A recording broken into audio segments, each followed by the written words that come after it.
To continuing coverage of the deadly shooting last November in Albuquerque that involved a former New Mexico State men's basketball player, Mike Peake. We told you yesterday that Peake won't be facing charges, but today there's been additional information on this case. KTSM 9 Sports Director Colin Deaver has those details. Colin.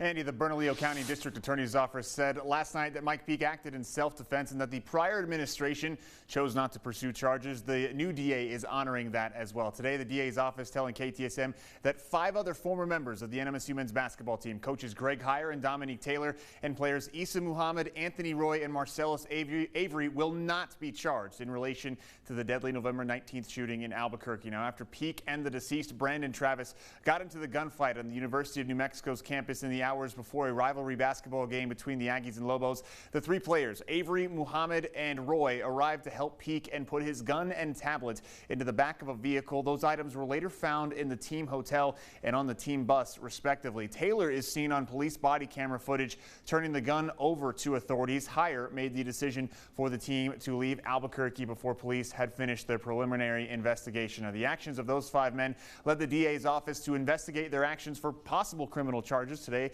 the DA telling KTSM that they will not be charged. In a statement, the DA office said in part, quote, while their lack of cooperation after the shooting certainly did not help to further the investigation, the behavior does not appear to meet the legal standard of criminal obstruction or tampering with evidence. Should any new information surface that could impact this decision, we may reconsider, end quote. 3 UNM students were charged for their roles in the case. Jonathan Smith took a plea deal in January. Elijah Upshaw is awaiting trial after pleading not guilty. An underage female involved in luring Peake to campus that night was charged with multiple felonies as well. We have reached out to Mike Peake for comments, but he has not yet responded. As a reminder, this case regarding the shooting in Albuquerque completely unrelated to a separate case of alleged hazing and sexual assault, of which there is currently a lawsuit by 2 former players, Deuce Benjamin and Shakir Odunewu, against 3 of their former teammates, Deshaunte Washington, Dr. Bradley, and Kim Aiken Jr., as well as Heyer and Taylor. Now, those allegations resulted in Heyer's firing and the season's cancellation in February. The New Mexico Attorney General's office is currently in the process of investigating that case for possible criminal charges. The AG's office told KTSM last week